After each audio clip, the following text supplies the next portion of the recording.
Launch. All right. So I just wanted this session to be recorded so that we would be able to capture the information later on. Thank you. So let's begin with a word of prayer for this segment. Heavenly Father, we give you thanks for our session this evening, and we pray that um, all of those who are yet to join will come on soon. We pray for the entire series and that it would be a blessing to many, transforming their lives, improving their health, renewing the soul, and being living testimonies of your mercies towards us. We ask for your continued presence to be with us now in our discussion. This is our prayer in Jesus' name. Amen. Right. So I have a slide presentation to share with you. And this particular topic on NEWSTART, it's where we are focusing on having a new start in our lives at this juncture point at the beginning of this new year. And many times individuals would make resolutions at the end of the year, and it might seem, quite difficult to keep up with that. However, we want to encourage each other in this journey of making the changes. Please remember to invite your friends and your families, your neighbors, to be a part of what is going on here.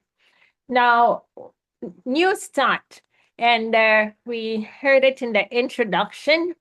I just want to say hello, hola, bonjour, all of these. Hello to everyone. So, new start, we're here today starting on the topic of nutrition. Then we have exercise, water, sunshine, temperance, air, rest, trust in God. All of these are topics that we would be looking at over the coming weeks. Now, you may have in your hand a lesson, a little paper that speaks to this topic of nutrition. And if you do not yet have one, then find some member of your local church and ask for a copy of the New Start lessons. So there are these lessons for each so that you can have a record of the information that we're presenting in written form. These lessons are meant for you to complete, and at the end of each week you will get a new one, and at the end there's going to be a nice little graduation for you. But you need to get number one and number two and all of them in the coming weeks. So make sure you get them in that order. The first one we're going to be looking at is on nutrition. Nutrition. And it starts off with a little story that tells us about a flight, an airplane that took off way back in 1970 from an airport near Atlanta. Now, this airplane had 29 passengers on board. And these days, there are so many airplanes that are flying back and forth. We're living in that time in Earth history where the movement of travel, it's easy. And so we use airplanes like taking a taxi. Sometimes you leave here in Trinidad and or wherever in the world you might be, take an airplane, land somewhere, and head off to work. It's like you've taken an airplane to go to work that morning. But that's a real thing for us. So now, 5 minutes into the flight, the plane developed engine troubles, and the crew requested an emergency landing at Atlanta International Airport. When still some 10 miles away, the almost powerless plane began to descend. Okay, so they were not yet on the runway, and the plane began to descend. Unable to get to the airport, the pilot had to crash land the plane. The emergency landing killed 7 persons. It injured 30 people.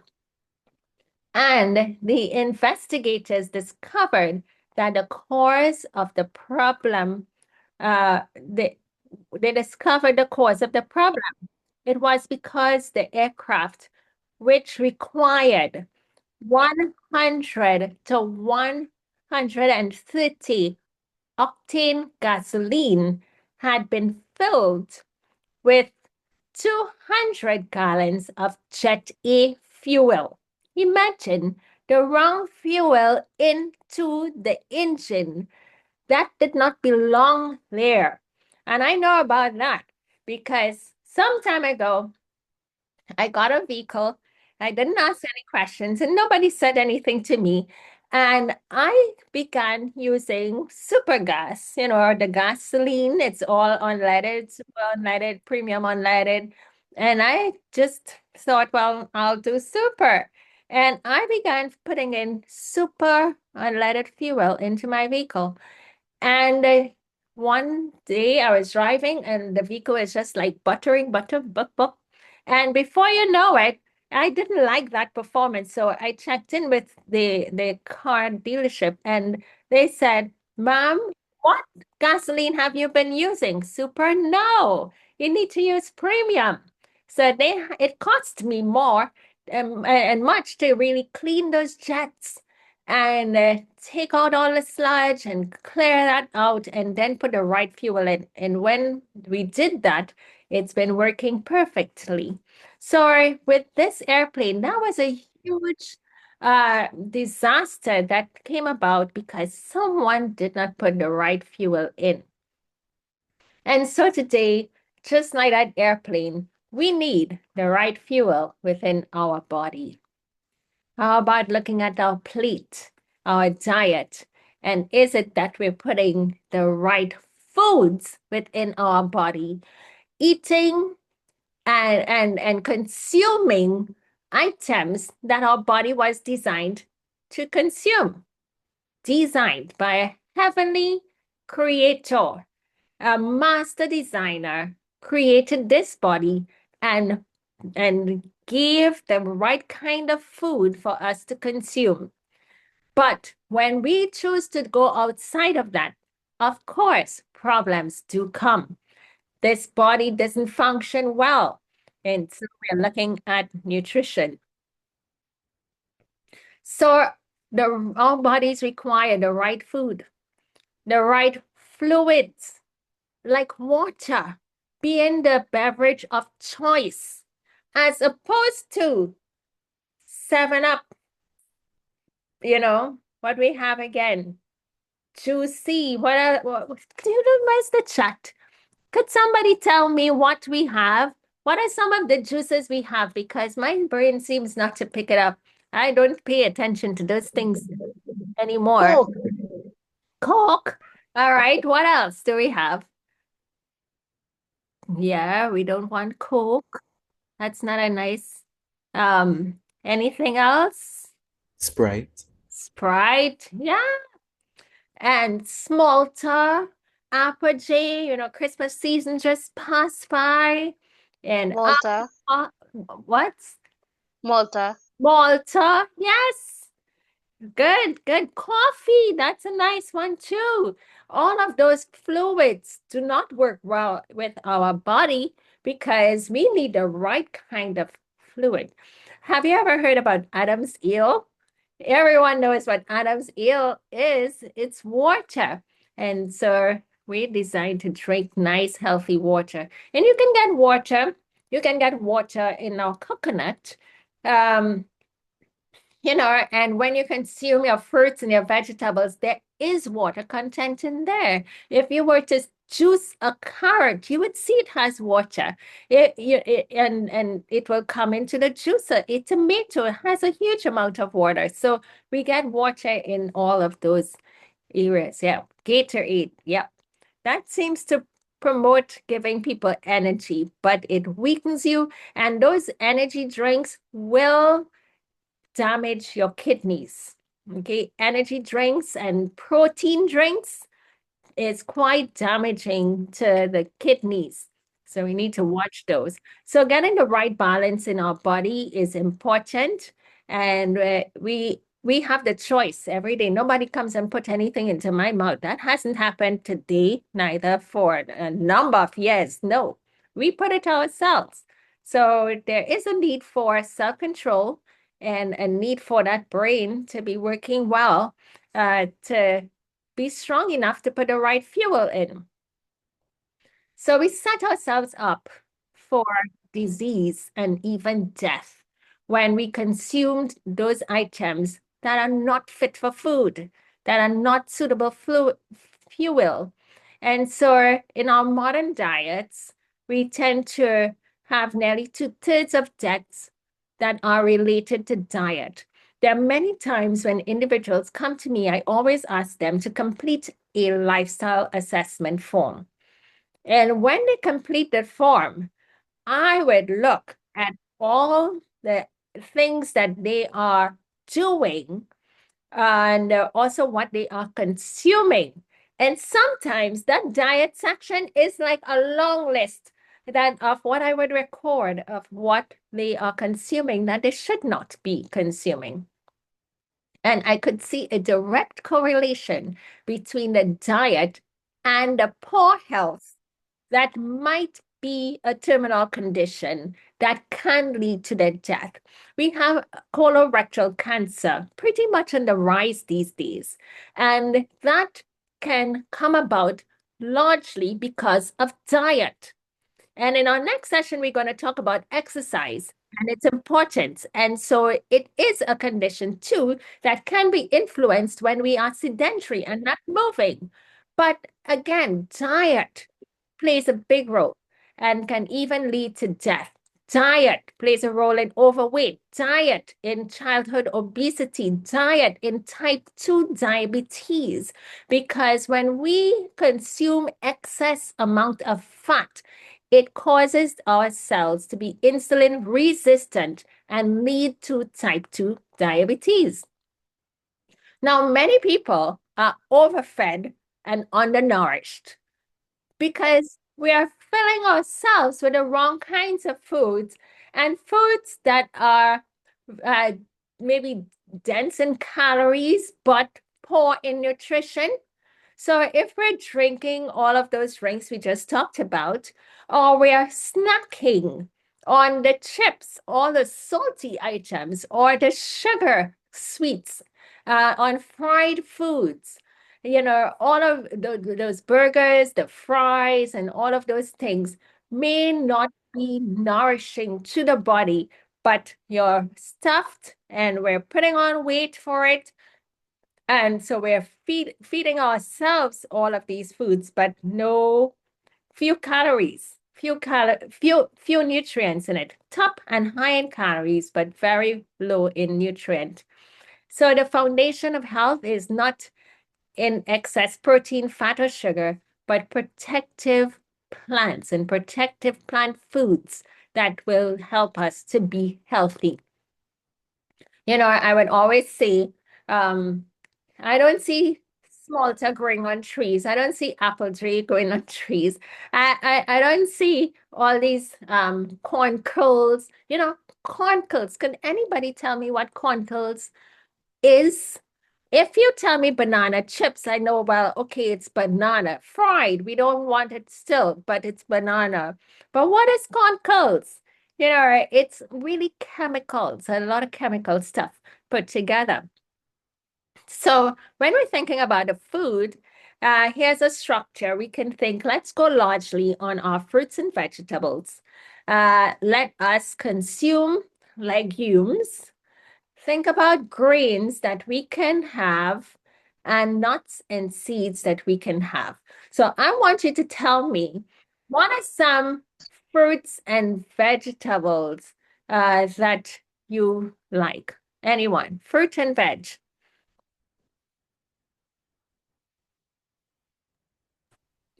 You can write, let's see, look in the chat. You can write it in the Apples. apples. Good. Any other?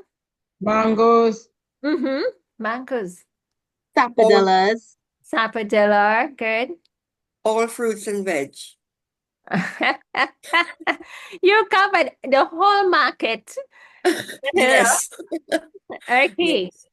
So broccoli, pomegranate, grapes, watermelon. Nice. Yeah. And Pomegranate. pomegranates, good. Bananas. Yep. What about some vegetables? So all of these foods are loaded with nutrition, nutrients that nourishes our body and helps our body to function well. Carrots, good. Portugal. So what are some legumes, peas and beans? Tell me what you like. Which peas and beans do you like? Pineapple, nice. Peas and beans. lentils, pigeon peas. Pigeon peas, nice. Fresh red beans and black Red eyed beans. beans.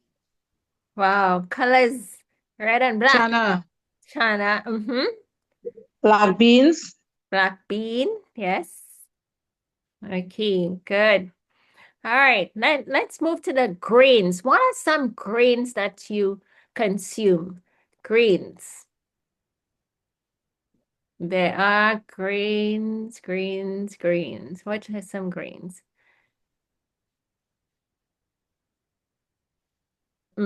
So grains would be like rice.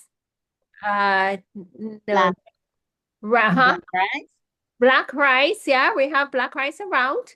We have red rice, quinoa, good. Basmati rice, they're coming in now. Yep. Jasmine rice, nice. You know, corn is a grain as well. Couscous, excellent. Good, okay, that can work. So all of those barley, you go to the supermarket, you see barley, pearl barley. All of those are grains. And your pearl barley, you can actually cook it like you will cook rice, but you have to cook it for long. If you have a slow cooker, you can cook it overnight. Make sure it has enough water. And in the morning, it's going to be burst and open and nice to eat. Okay. If it's not cooked well, it could be quite rubbery, chewy. And then nuts and seeds, I saw you put some of those in there, which would be like chia seeds, flax seeds, any other seeds and nuts that you know of? pumpkin Sesame seed, seed, Pumpkin seed. Good. sesame seed, Yes, sesame. Very good.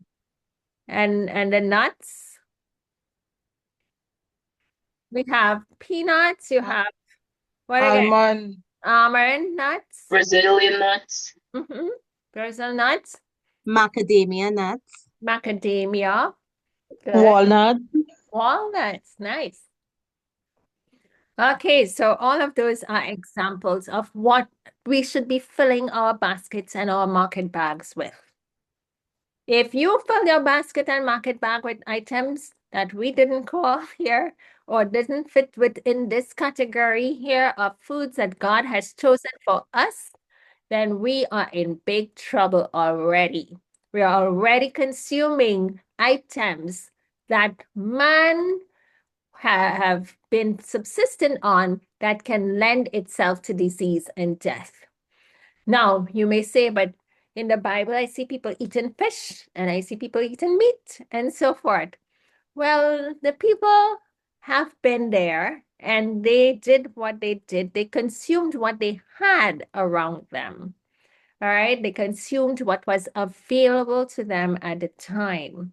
Jesus on the sea, he used what was available to him. All right. It had no vegetation growing on the seashore. So he used what was available to him after the flood. God permitted man to eat what was available to them. But we can be in a better position today. And if you are, then let us play it safe by eating foods that we were originally designed to eat. All right, back to that original diet. When we eat in this way, we actually prevent obesity, diabetes, heart disease, cancer, and more. Now, there is like a sugar crisis. People loves sweet, and there is like this sweet tooth. So folks wanting to eat sugar in everything. Somebody told me I make teas, but I gotta put my sugar in there. I need to have my sugar. So let us not make sugar that priority, because sugar is not your friend. You can eat dates in place for getting a sweetener. You can eat raisins, cranberries. You can even have sugar cane. Sugar cane can be prepared in a way where it's dehydrated. The juice is dehydrated, and in some countries, you can get these blocks of the dehydrated juice. It has more nutrients in it, okay, as compared to the crystallized sugar that we have in the supermarket. That one which is empty of nutrients, and that is not what we want. But 1 teaspoon of or 1 gram of sugar is equivalent to 4 teaspoons of sugar. So when you take up a juice, and it may say apple juice, and it may say fruit punch, look to the label and look for the sugar, the content of the sugar. And if you see anywhere like 36 grams of sugar, or you see 24 grams of sugar, divide that by 4. If it's 24, it's going to tell you that in that cartoon has 6 teaspoons of it has 6, no, what? No. Let me fix this. 1 teaspoon is equal to 4 grams. That's why I thought it looked funny before. 1 tablespoon, right, that's it. 1 tablespoon is equal to 4 grams of sugar. So if your thing says that it has 24 grams, you divide that by 4, and that means it has 6 teaspoons of sugar in your cartoon of juice. All right, so this is how you work it out. And would you actually take a cup, just an 8 ounce, and put 6 teaspoons in it? If you're doing that, then that's too much. But let us move away from the sugar. It can weaken our immune system. There are times when individuals, you see all the cold and flu going around. If you refrain from using sugar, your immune system is going to be healthier and can help to fight off any infection that comes to you. If you consume the juice or item with sugar, you lower your immune system, and you're very more likely to get an infection, to contract an infection, contract the virus. Now, the excess amount of sugar can promote obesity. I know of people who would be drinking these soda, soft drinks every single day, and that has contributed to their diabetes type 2 in a real way. And this is no joking. And in Mexico, for example, everywhere you go, you see big billboards of Coca-Cola. And it's because the company sponsor a lot of things, and they give people the Coca-Cola cheap, and they will be able to consume all of these sodas. Their weight is increasing, and the incidence of diabetes is hugely increased in many of the third world countries that exist in a real way. And you see it's subsidized, and it comes in, and people consume these items. But a healthy food can be expensive or not even be available in good proportions because of, that is not being sponsored. So we want to make intelligent choices. Sugar, because it weakens your immune system, you can actually have a higher risk of getting cancer. It definitely increases inflammation in the body. So aches and pains in the joint didn't just happen overnight. It's when we're feeding the body inflammatory foods, when we're feeding the body the animal foods, their byproducts, dairy, flour, and even sugar increases inflammation in those joints, inflammation in the eyes, inflammation in the brain, and everywhere doesn't function well. We also are looking at portion sizes and sweetened drinks. So sugar-sweetened drinks is also a risk. And do you know, sugar-sweetened drinks can increase your risk for high blood pressure or keep your blood pressure high. So even if you took the nice passion fruit and put it in a blender, blend it up, strain it, add sugar to it, you have created a sugar-sweetened drink. You take the guava and you do the same thing. You take the oranges and you squeeze it and you put sugar in there. You have created a sugar sweetened drink, and that can increase your risk for high blood pressure because it's going to inflame the blood vessels and cause the heart to be pumping that blood harder. High blood pressure is on the rise. So these are real disease conditions that can come about. Now, refined foods, I mentioned flour. So flour is a refined item. Instead of eating the whole grain, we find that it's so easy for people to grab up the processed item and the refined items, the flour, and make pastries. Or, all of these tend to cause problems. Bread and all of bakes and so forth. So we don't want to eat too much, not saying bacon bread bad, no, but let us watch the intake of these refined items as compared to how much whole foods are we eating. The refined sugar, of course, we want to refrain from that. Now, white flour, certainly try to reduce that intake as much as possible. If it is that you could afford to do better, then please do get the whole wheat flour or the bran in that flour. Processed products can be problematic. And there are certain breads that would say enriched. So when it says enriched, that means they've stripped it out of its nutrients and then they've just added back a few that they want to add. So it's not a whole grain again.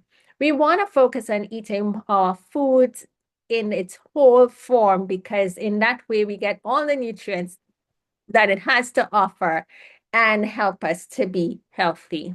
So populations where they feed a lot on the refined foods and you find that their risk of getting disease is increased. However, if it is that they engage in physical activity, daily physical activity, it tends to make a difference for them. They can do better, they can thrive well. So what should we eat? We go to the grains, fruits, nuts, and vegetables. Genesis 1:29 talks about the fruits and the grains that's there for our meat. In Genesis 3:18 talks about the vegetables, the herbs of the field given to man for food, and that came in Genesis 3:18. And so put it together, we can have so many items of variety to choose from to eat. And you called out a variety of items a short while ago. Now, about 80% of calories should come from our whole plant foods. You want to eat our whole foods as opposed to processed refined foods. And eat a wide variety of foods over the course of a day, over the course of a week, in order to get varied types of nutrition that the body needs. Now, there's some people who have favorite food. I like rice and lentils, and I can eat rice and lentil peas every day. That might be someone saying that. But when you change up the lentils and you put in black bean or red beans or chana, you get different kinds of nutrients that's enhanced in those beans, and that will nourish your body. Some people might say, well, I want to eat bread, or my favorite vegetable is broccoli, or my favorite vegetable is carrots, or my favorite fruit is say pawpaw, but or apples. But if you did apples only, what about a pineapple that has a nice bromelain that could probably help your joints relieve the pain and give you nice enzymes for digesting your food? So let's vary the items and get different things. Learn. Sometimes we have to change our taste bud and train it. Learn to like different foods. Now, here's some practical guidelines. We want to eat cruciferous family of foods at least 3 times a week. And that is the cabbage family of food, such as broccoli, cabbage, the white, the purple cabbage, cauliflower, Brussels sprouts, greens, like kale, pak choy, all of those at least 3 times or 5 times for the week. They have properties in them that can prevent cancer. And cancer is all over the place these days. So eating those foods at least 3 to 5 times a week can help to prevent cancer using our food as medicine, because in it has compounds that can be quite healthy and beneficial, even to prevent cancer cells from multiplying, causing them to die and self-destruct. Now, daily raw salads, we're looking forward to eating that. And I have a nice salad to show you a picture of. You want to eat your salads every single day. When you eat like this, it's going to help your bowels to work well. You're going to feel stronger, healthier, and your body's going to be nourished. We can steam our food, not overcook it. Sometimes we cook, we boil, we crush, we form, we bake it over. That can be overcooking. So we want to steam our food and or cook it. You can stew down your food nicely in little water, not overly too much water, but little water, let it cook nicely and eat. You'll find starchy foods, use it in moderate amounts. So those are like our ground provision, root items, yam, dasheen, eddos. All of those are great items to have. If you have diabetes, watch the amount of those starchy vegetables that you're eating, those root items, because it could convert to sugar in the body. It does, and it could elevate your blood pressure. Sorry, your blood sugar. So choose legumes, frequently making sure we have our legumes, even at both meals, in our breakfast and in our lunch meal.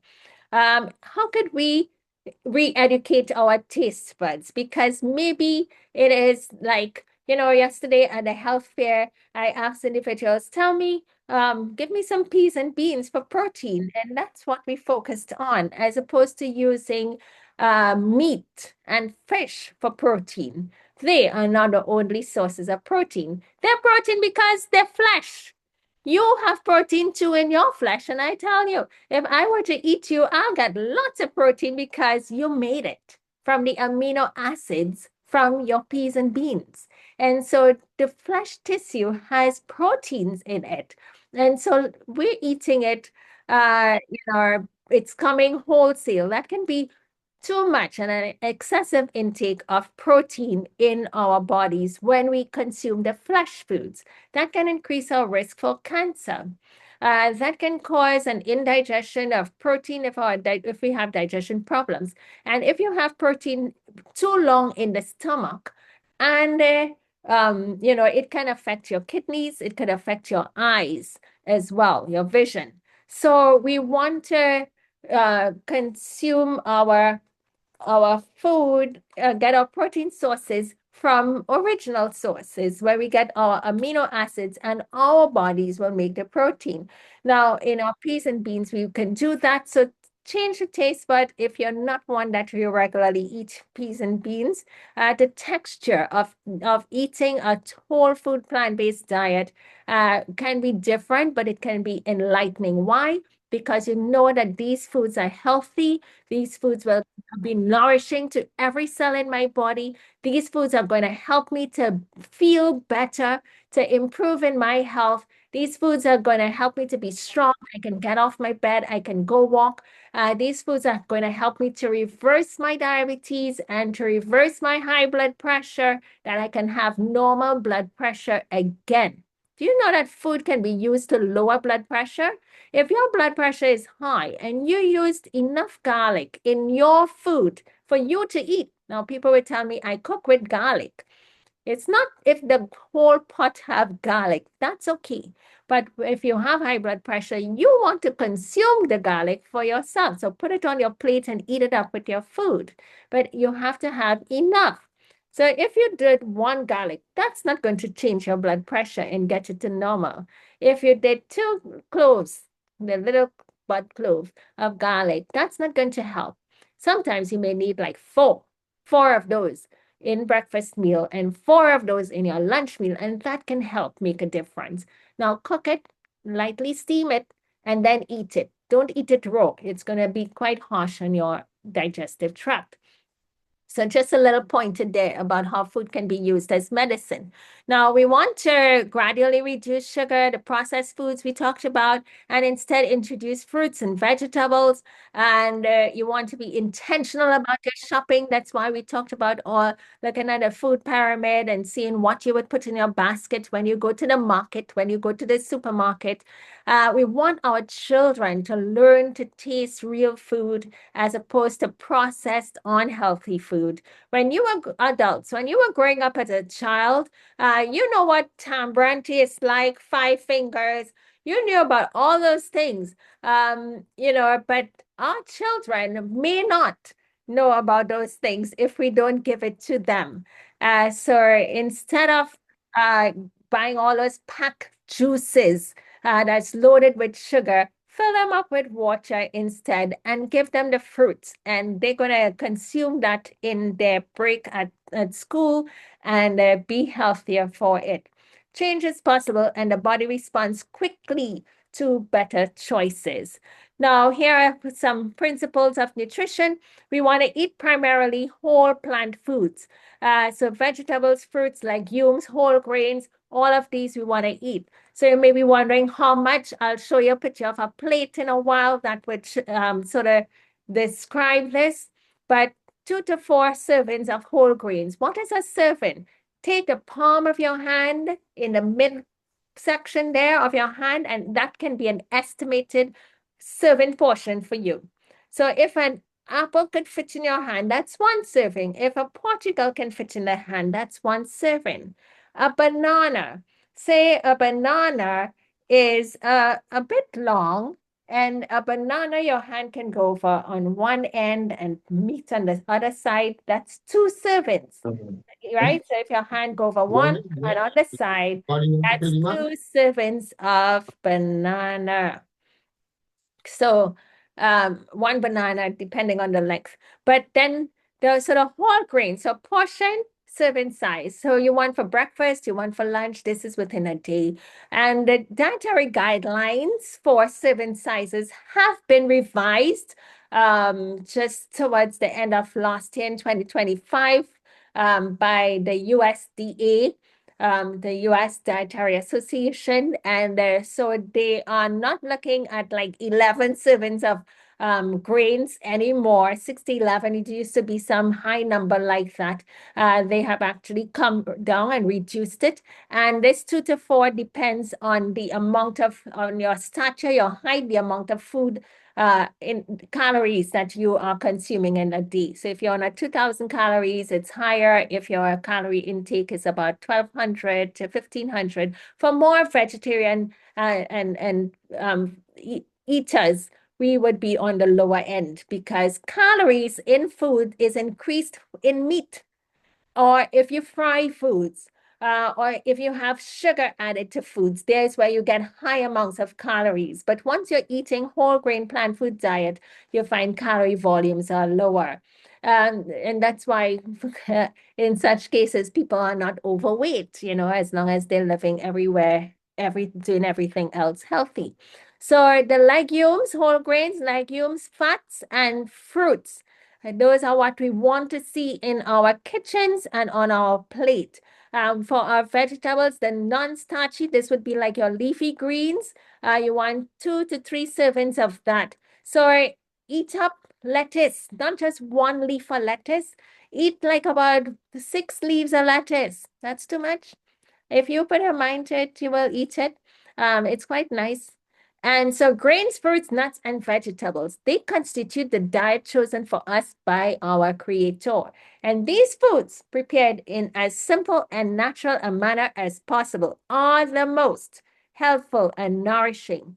They impart a strength, a power of endurance, and a vigor of intellect that are not afforded by a more complex and stimulating diet. People who want to subsist on the ketogenic diet, Mediterranean diet, all of those that have higher volumes of processed foods like oil, or the meat, and all of those high fat foods, they don't do well. Their endurance, their mental capacity and so forth, it begins to wane over time. They don't maintain a healthy weight for long term, and then their bodies get sick for it. Their cholesterol levels will go up and they will fall sick. But one that is sustainable, that would go through all generations and stand strong, is the one that God created for us, where we have our grains, our fruits, and nuts, and our vegetables. Not only is it sustainable, not only is it possible in every society, but it's also one that keeps the body in good health, preventing diseases as well as maintaining that health. So again, this is what our plates look like. And eat the colors of the rainbow. When you look here, you can see varieties of colors: orange, green, red, and yellows, and browns, and black, and the whites, and so forth. Eat the rainbow colors, variety. And support nutrition also with diet, with lifestyle. It's not only about a diet, but it's also a good, healthy lifestyle to combine with that. You can be eating healthy, but sitting all the time, sedentary. I was just doing on another platform talking about the importance of exercise and showing individuals when you don't move that you can actually die prematurely. Okay.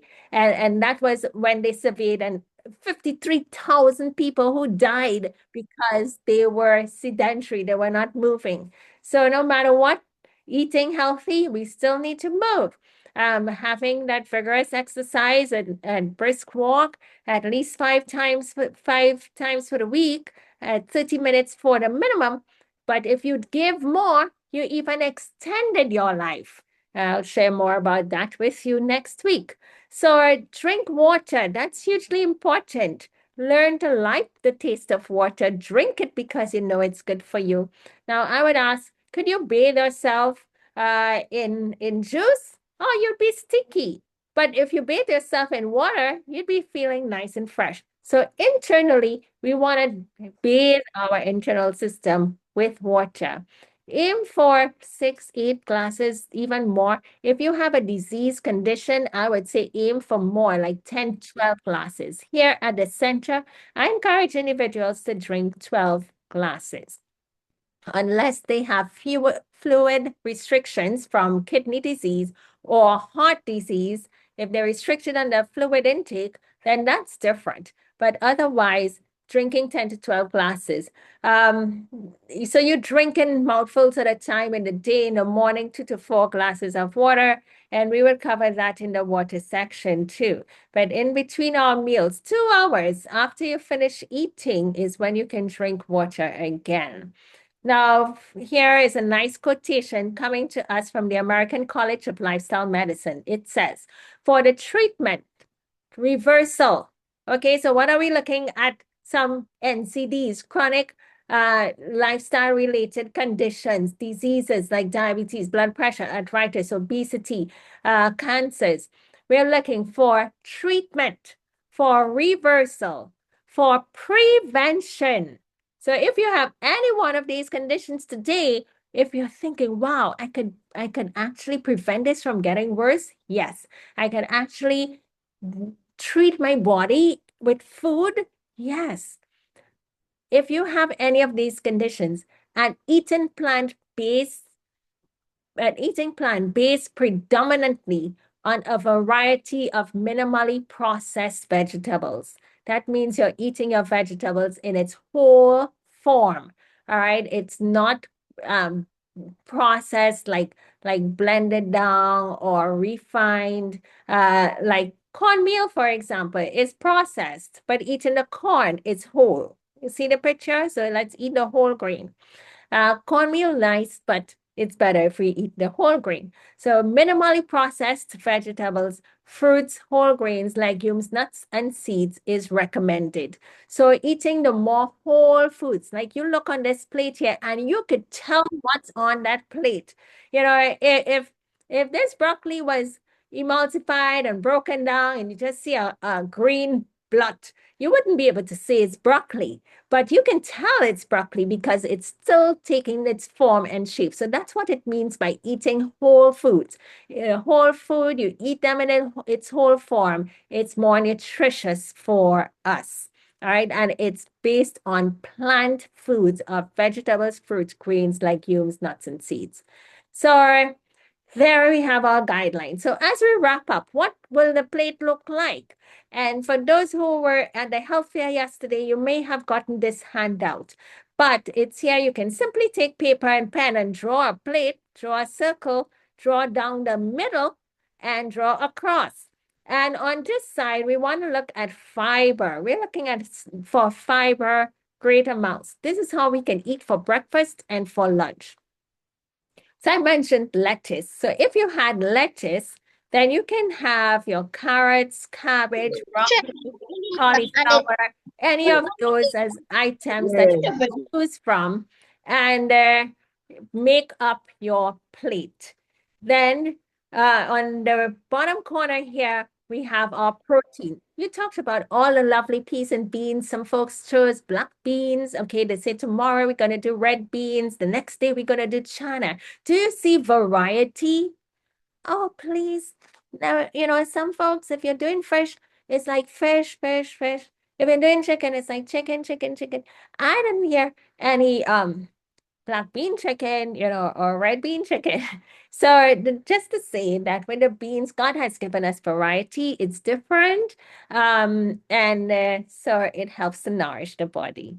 So then in the top corner, you have your carbs, which would be like your grains or your ground tubers, root provision items. And there you have at the top corner where you would have that on your plate.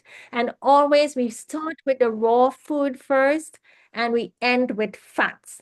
Other options could be that, say for breakfast, you have oranges, you have pineapple, and then of any fruit of your choice. And then you come here, you have some nice pumpkin, Christophine, eggplant.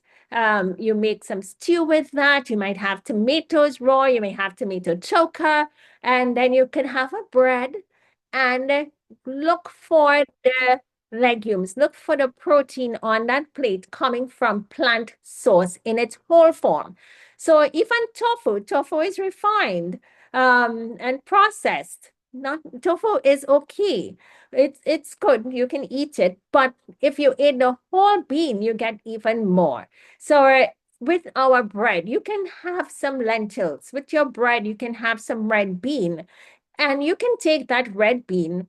If you cooked red bean and you didn't season it up, it just cooked, you can take it, put it in a blender. You want to make a nice paste to add on your bread, or you can eat it in its whole form.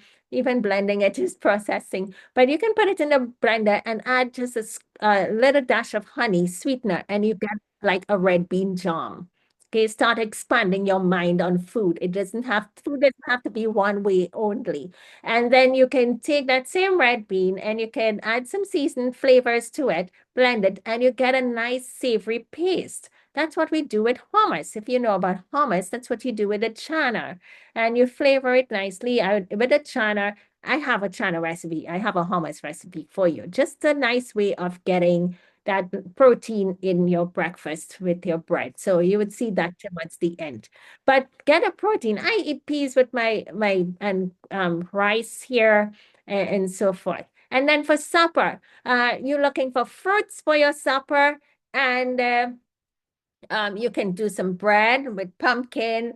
You know, those things are quite light. Supper needs to be light. So breakfast like a king or queen, lunch like a prince or princess, and supper like a pauper. Really something small, something light and not a heavy meal in the evening, especially before 6:30 p.m. is when you should stop eating so that you can get sufficient digestion, food moving away from your stomach, and then you go to sleep. But if you eat heavily in the evening, or you had your evening meal 7, 8 o'clock in the night, guaranteed you're gonna have problems sleeping. Or 1, 2, 3 o'clock, you're gonna wake up. What's waking you up? It's your normal physiology of your body. Your liver is activated, it's working, part of the digestive process, and you're awake. So stay away, let our food be way into the evening, into the daytime. At some point, I'm going to talk to you about meal timing, but for us here at the center, we do 8 a.m. between 8 and 9, and then at 2 to 3 is when we eat. So the last meal ends at 3, and then you're good until the next day. But your plate is like this. So you're not going to be hungry. And having the nuts or seeds, and notice it's a closed handful, not just an open handful of nuts and seeds. Your hand needs to close tight. And what's in there, that is sufficient for a serving for you. And once you eat that nuts at the end, it is fat content that would hold you out until your next meal time. You can also have a slice of bread with a nut spread, nut butter spread on it, like almond butter, peanut butter, the healthy one, and put that at the end of your meal. Closing your meal with fats will hold you out until your next meal time. You will not feel hungry in between. It will help you so that you do not snack in between your meals, and you're going to enjoy that. So this is an example of some of the items we called earlier that we can get in our supermarket or our local farmers market. This one, Corelli, excellent for diabetes. And here we have some more items. A variety of grains. These are pictures of different grains. You may have heard about them, seen them: rice, millet, oats, spelt, barley, corn, peas and beans, pinto beans, black bean, black-eyed peas, red bean, black beans, and lentils, and more. So there are a whole lot more that we can consume. Cook them. Make sure they're cooked properly. If your bean is not cooked properly and it's sort of hardish, it's going to give you digestive problems. You're going to be bloated. You will feel gassy, all right? And you wouldn't like it. Now, there are times when some people may think, well, peas and beans doesn't agree with them and they don't digest it well. Well, let's talk. Many times it might be that you don't have sufficient stomach acid, and that's a problem because you need acid in the stomach to break down these protein in items. And so the peas and beans need that for digestion. So those are varieties. So I'm going to show you some pictures of what you can consume with your breakfast. And let me see. Someone is asking, can we use coconut oil? All right, so I'll do the questions at the end. Let's just go. So one thing to mention, as I mentioned, the nuts at the end of the meal, walnuts. So we had that given earlier. How many walnuts will make a serving size? How many walnuts will make a serving size? It is 4. 4 walnuts will be a serving of walnuts, and that's what you can consume at one time. Walnut is a tree nut. It has high amounts of fat content in it. Macadamia, hazelnuts, all of those have high fats in them, volumes of fats in them. So, but 4 walnuts is sufficient. Walnut is also excellent in omega-3 fatty acids. Many times individuals are concerned, hugely concerned, about where will I get my omega-3 fatty acids from if I eat a total plant-based diet. Well, from your 4 walnuts, at least in a day, you will get sufficient omega-3 fatty acids. Where will I get my omega-3s? You can get it in your, does anybody know? Put it in the chat. One more. It's in a seed, not just one more, there are a few. Where else could you get it? Okay. Flaxseed. Excellent. Flaxseed. So flaxseed, and how much flaxseed will make it sufficient for our day? 2. 2 tablespoons of ground flaxseed. So when you buy your flaxseed in the supermarkets, it's very cheap. You put it in your blender enough to cover the blade and just pulse the blender so that it breaks the seed. When the seed is broken, then you get the nutrients. The seed needs to be broken to get the nutrients. Imagine if you swallowed a corn grain, it goes in whole, it comes out whole. It never gave you its nutrition. So similarly with flaxseed, your teeth cannot grind it. So you need to grind it through a machine and sprinkle that on your food. 2 tablespoons of flaxseed, ground flaxseed is what we need every day for omega-3 fatty acids. And it also has compounds in there too that's going to be beneficial for our ladies, for our men with prostate and our ladies in the menopause and hormonal states. So chia seed is also another option that we can get. Now, another nuts, Brazil nuts, again, high in selenium, excellent for our thyroid function and for our gut health, selenium. And you can take selenium supplementally too, and that's also beneficial.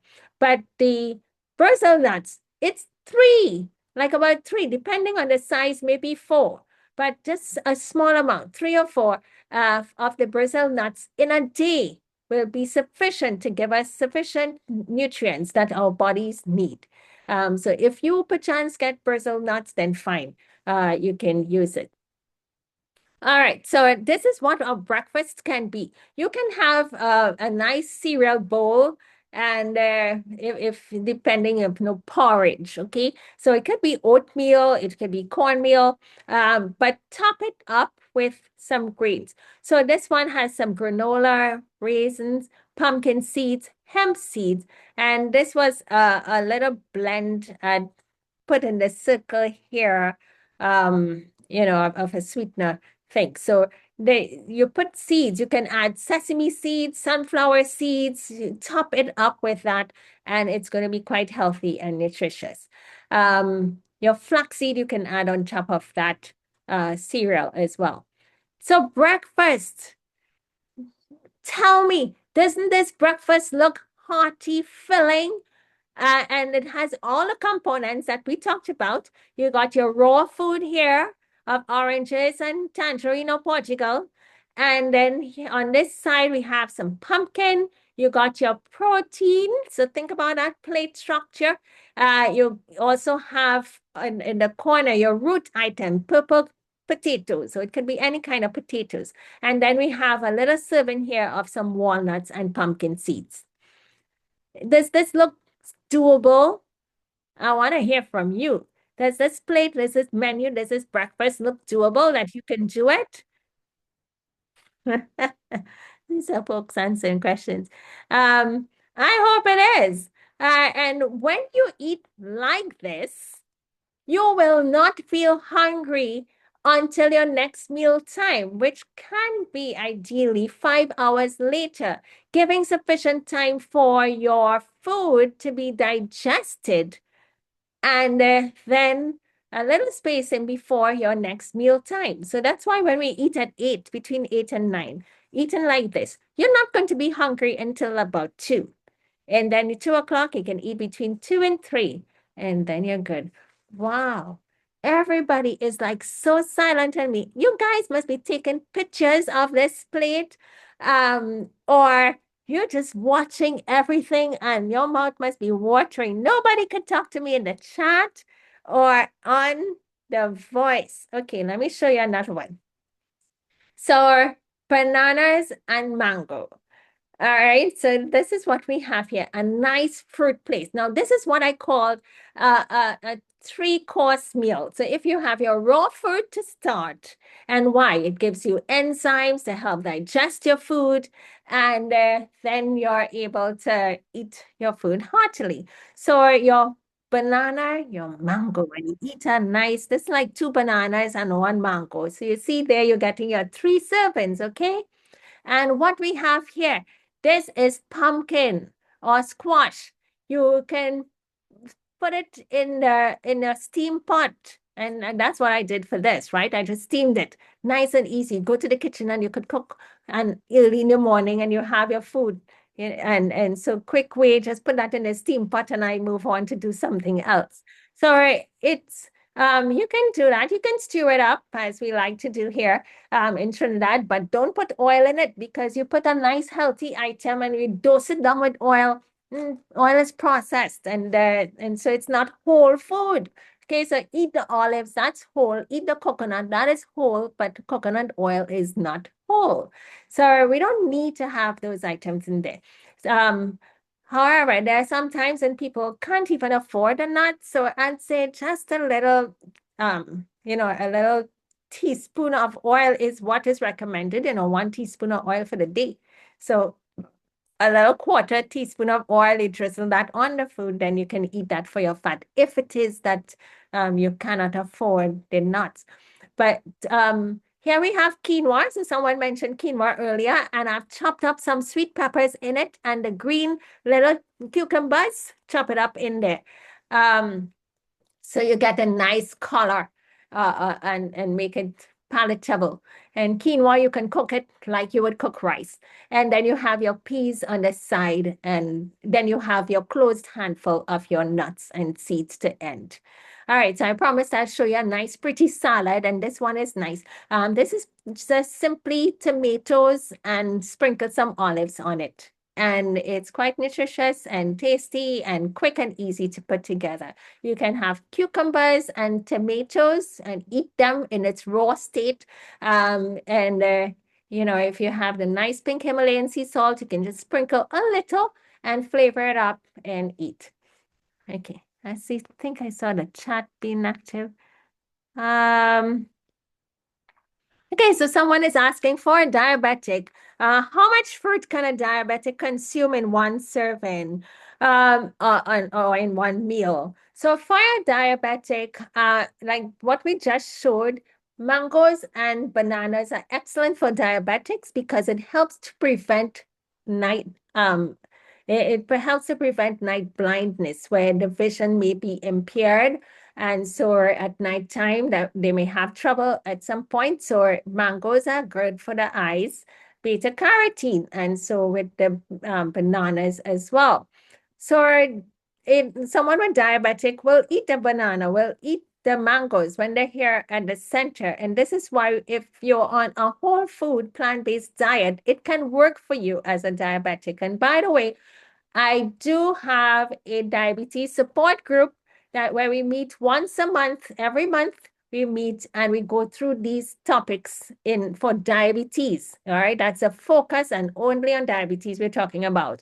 And so I can share that link with you all. But once a month we meet. Similarly for cancer, I have a cancer support group that focuses on cancer. Individuals can come to that one once a month as well. And so when you're on a whole food plant-based diet, when people are here at the center, they will eat that banana, they would eat one. And if we have a mango, it's not overly sweet. And you saw one you can slice up and you can eat. If it's a big mango, you would eat half. If it's a normal size mango, you can eat the whole one. The folks with diabetes will have the oranges and so forth.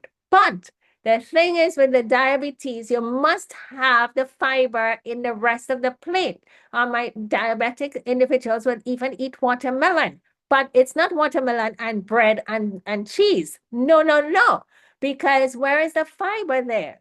So if you eat the watermelon and a nice bowl of watermelon too, then you come and you have your rice. You can have then your peas, and for diabetes, we're looking for that peas and beans with breakfast and with lunch. That will help you to stabilize and manage that glucose, that blood sugar. So once you make the diet as a diabetic, you can with ease reverse your diabetes 100%. Reverse it and not have problems and watching what you eat and so forth, because it can be reversed. But when we have the fiber in the plate, it makes a big difference. And so we're trading. Take the meat away, take the fish away, take the cheese away, take the butter away. Those things are processed. Those things have no fiber. And we bring in the fiber foods instead.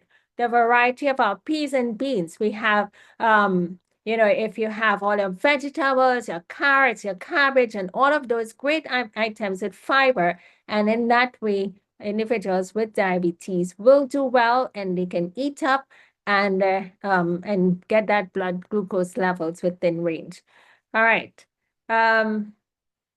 So let me see here. Let's go on and then I'll answer the questions. So this is another example of a plate. You see the lettuce we have here. Then we got some beets. Now beets, you can slice up your beets. I sometimes like to do things a little different. So I would like steam my beets. I like to steam it and then peel the skin off. And I go on the grater, on the big side of the grater, and I grate, and you can get it looking nice like this, and you can eat it up in that way too.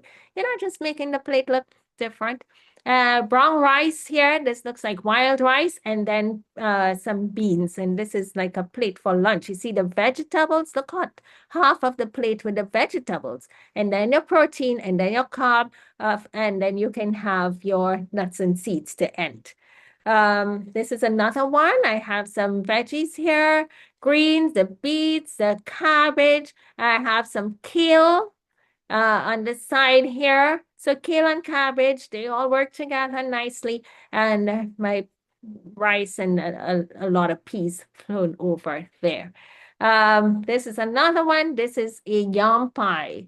All right, so those who want to do things a little bit fancy, this is your lettuce, and I made a nice little cashew nut dressing, or you can do sunflower seed dressing. Simply put sunflower seeds in your blender, lemon juice, salt, a sweetener to taste, and some onion powder, and you blend all that, taste it, you like it, see what it needs to add. If we had more time, I'd give you some specific recipe. But then we have the vegetables here. This is like purple and white cabbage with some carrots in it, a nice stew, and peas. So lots of fiber. And when you eat like this, fiber, imagine your bowel's going to be so happy. You'll have no problem going off in the toilet. For diabetes, it's going to be quite excellent. Great amount of fiber to hold your blood sugar stable. And for blood pressure, again, all of these whole food plant-based is going to be excellent. We have cancer-fighting foods in here with our cabbage. So this is what we can have. So when you eat like this for breakfast, you can eat this for breakfast, you know. And then when you eat like this for lunch meal, you're very likely not going to be hungry until the next morning. And of course, end with your fats at the end. For supper time, supper should always be light. You can do fruit bowls, or as I mentioned, you can do some toast with some pumpkin or cucumbers if you take the skin off. So those are options that you can have. Watermelon. Okay, so this is the recipe for hummus. Anyone who is interested in adding that protein, it's chana, but you get a whole lot. And so if you cooked your chana, do it from scratch. We don't need to use the canned foods, but if you cooked the chana plain, then scoop out 2 cups of it, 3 tablespoons of sesame seeds, add all of this we're putting in a blender, okay? So maybe your NutriBullet or your blender. And then 2 tablespoons of lime or lemon juice. You're going to be playing around with the flavors now. And then 1 clove of garlic, 1 cup of water, 1 teaspoon of pink Himalayan sea salt, and you blend. You blend it till it's nice and creamy, and then you refrigerate it. So this you can take and paste it up in your bread. Make it thick. Don't just smear it on because you want to get the nutrition from it. If you did some of this and you had some cooked beets, you can just drop that in the blender and make it pink. Okay, so let me see. I think Let me just do this, take a snapshot of this screen and put it in the chat for you. So if you, yeah, you can make this pink and pretty and see there, we can do that. And then you can have your ribbon sandwich, and it's not done with dairy cheese. Okay, it's nice and healthy and tastes good. Okay, so similarly, as I have this, for if you were wondering about when I mentioned the sunflower seed dressing, it's really just these things that the lemon juice, the water, the salt, and I would put onion instead that has a more sweet rendered taste as opposed to the garlic. And you can do this nice. Get a nice sunflower seed dressing. So summary, good nutrition is more about what we choose to include than, don't focus too much about, we avoid certain things, but sometimes you might say, oh, I'm taking this away, taking that. If you crowd your plate on with all the nice, healthy items, then you crowd out the unhealthy. And that's how you make the transition. You start adding more of the healthy items and you have less and less and less of what we want to move away from. We are consistently when we consistently provide the body with the right kind of fuel, it responds and improved energy, we will have better weight balance, stronger immune function, greater disease resistance. And that's what we really want. We want to add years to our life and vitality to those years. So it's one we choose, right? Every day we have a little money and you go to buy food, but what do we choose to consume will be what we will purchase. So let's make a healthier choice and choose to do well. Quiz. What fraction of that? Okay. I don't think I'll do this. Let me just focus on the questions because your brain might be beaten up too much. All right, so let's see the questions. Thank you for your participation. Let's see. What about stevia? Where are we? Okay, I think there we are. You go to the market and want to buy everything. I have raw food diet quite often, no cooking.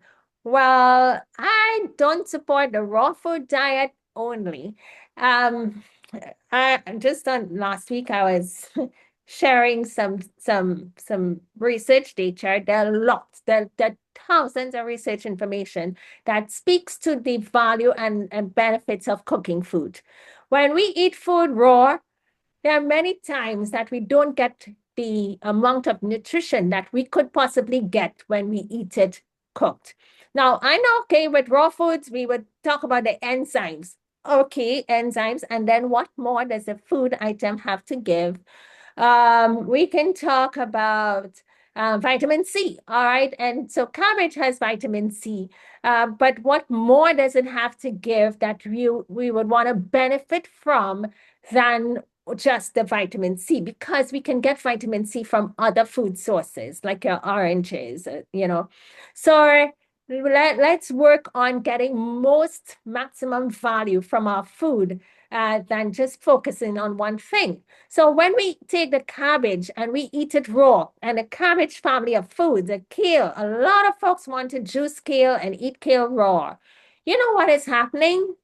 Your thyroid gland is going to suffer for making thyroid hormone because there are items in those food items that can prevent the production of thyroid hormone.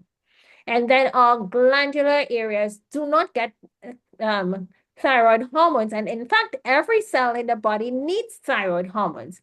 That helps to regulate our metabolism. And so I've seen where people are juicing kale and all these cruciferous family of foods, and depression sets in, overweight steps in. They get goiters simply by eating those food items raw. And so that's beta carotene that we can get from our carrots.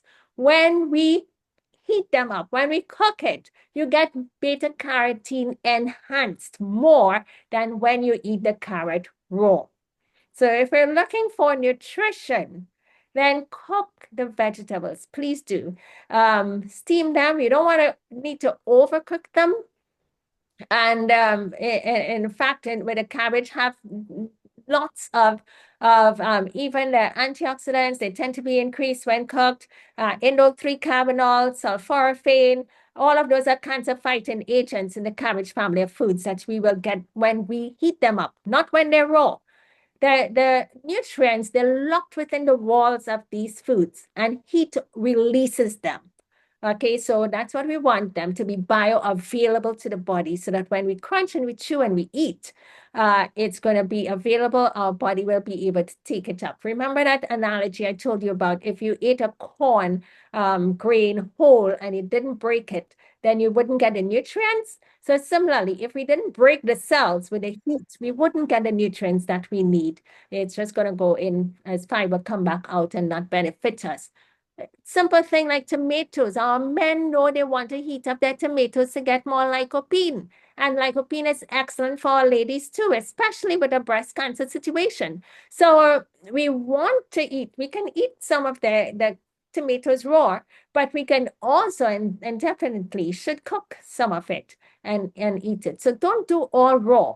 You can have some items raw, but there are some that you definitely need to cook.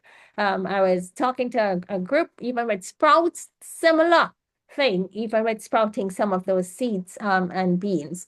Okay, so you can place a teaspoon of unsulfured molasses in your turmeric tea. Okay, stevia, honey. Okay, what?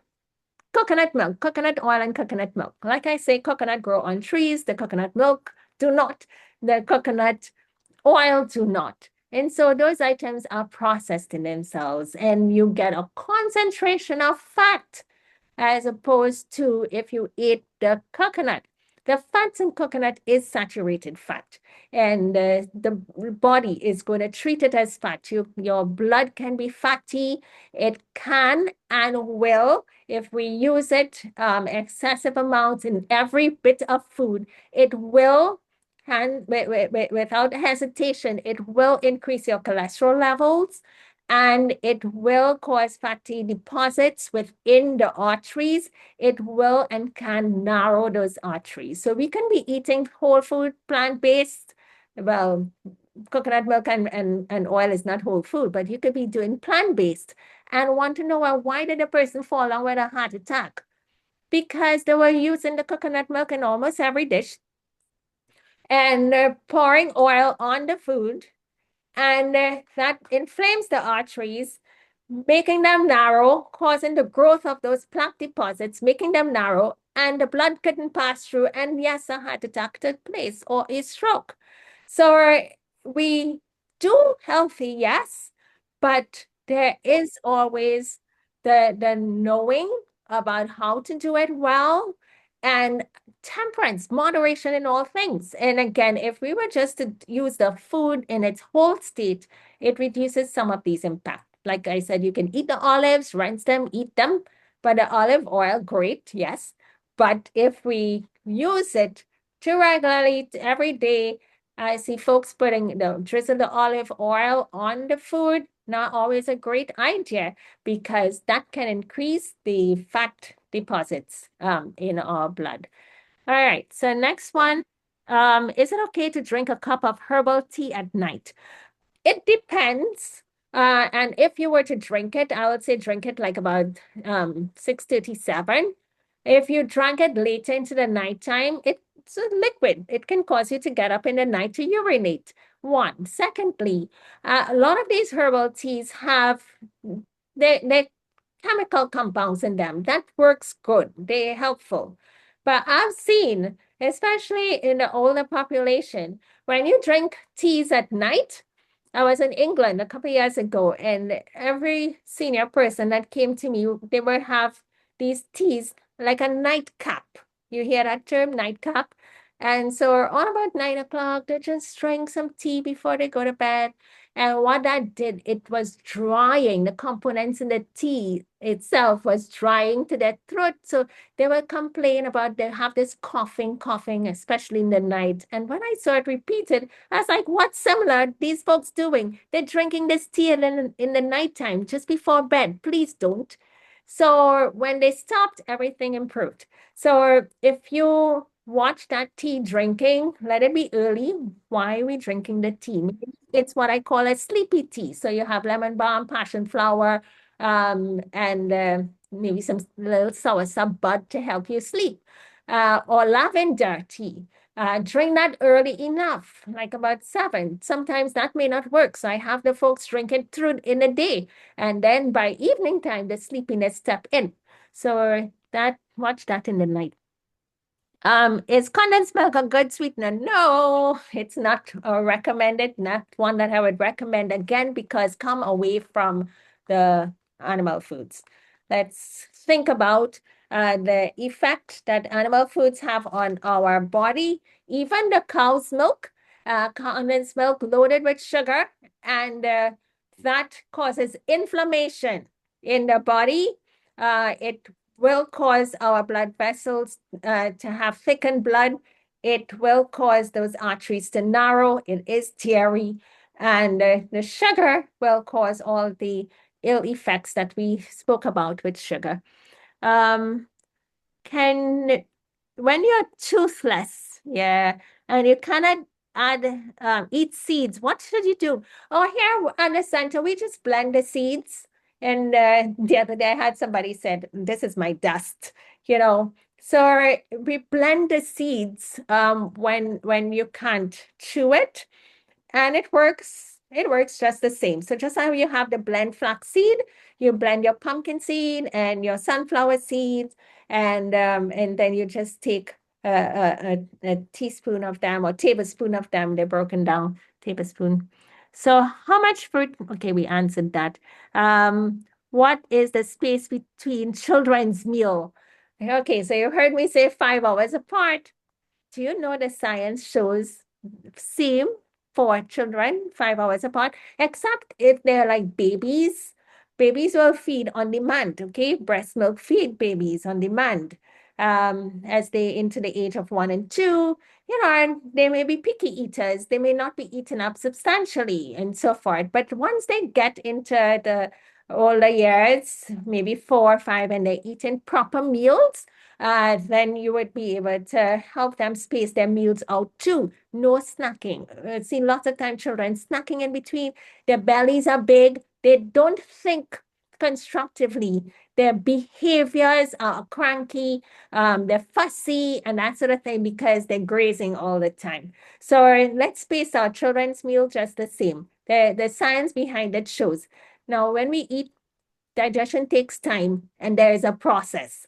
All right, so that's why we have the spacing even as adults. So from the stomach, it takes about 2 hours. Then the food begins to trickle down into your duodenum for your small intestines. And you hear trickle, just like tablespoons at a time of this substance, chewed down, mash up substance in your stomach starts to trickle down. So you come and eat again, it's going to disturb digestion. So for our children, from the time they pass 5 years, so they can go on the spacing, same 5 hours later. How do you steam the vegetables? If you have a rice colander, you put it in that water in the base of the pot and you cover it and you can steam it that way. I don't see too many steamers out and available. Check on Charlotte Street and IAM, those shops, you know, ask for steamers. The Chinese people do have steamers, you know, that they may come into the country. So you might be able to get one. If you do, then use it. It's great. You can do so much with steaming. And the best forms of food preparation is when you steam or you cook in little water, not to let your food burn or anything, but not overly too much water. Peas, yeah, you have to have water. Rice, you have to have water in there to cook. But the other kinds of foods, low heat, the lower the heat, the better as compared to high heat. Baking is good and helpful, but not the optimal and best form for cooking our food. And, because it's dry heat. So moist heat always works better if more nutrition is retained in moist heat settings for cooking of our food. Let's see. How do you use olive oil then? We would probably use olive oil. Like if you're making bread, you can, and you wanted to put oil in that. Uh, Personally, here at our home, we don't add olive oil in our bread making. We take the coconut, we blend it with the water, and we throw that into the basin, water, the liquid, fiber, and everything. That's our base. And then you put your yeast, and then you start adding your flour, and so you get the coconut husk in there. And it stays moist, it's fine.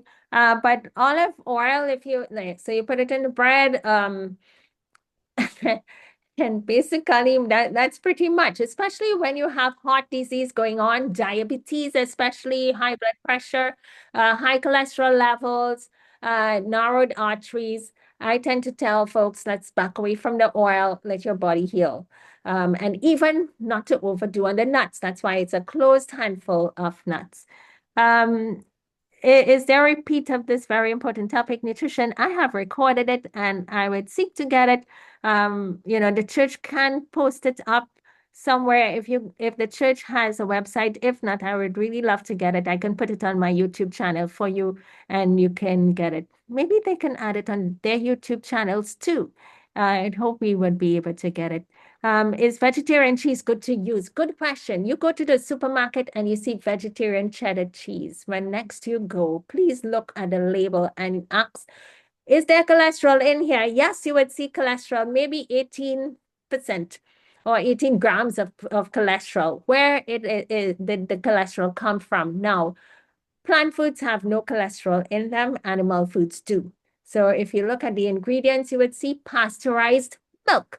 It still has pasteurized milk in it, just like every other cheddar cheese, but it will have vegetable rennet. That's the difference, the only difference, vegetable rennet, which will help to curdle it.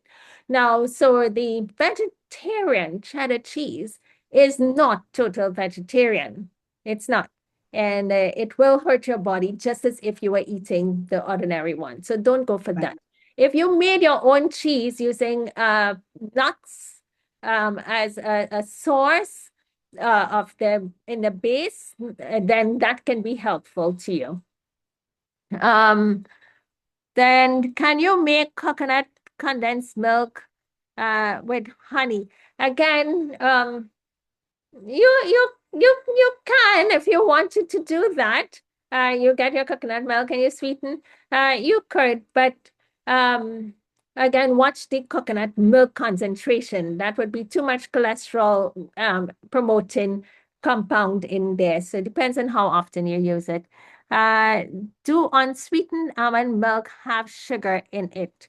Again, if it is one that you're purchasing, read the label and let's see if it has added sugars in it. Now, when you read labels, if it says total sugars, it might be that the item has normal glucose in it, like banana.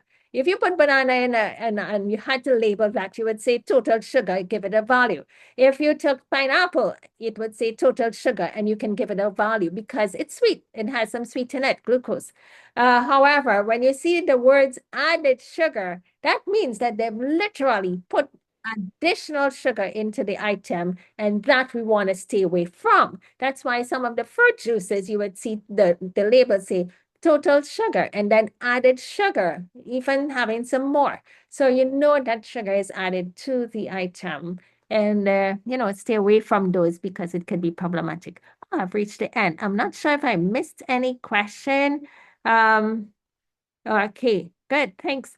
So we want to encourage you to come back next week, Sunday, and do not miss these informative sessions. I'm glad you're taking the time out to discuss matters on health. Not every day you get the opportunity to.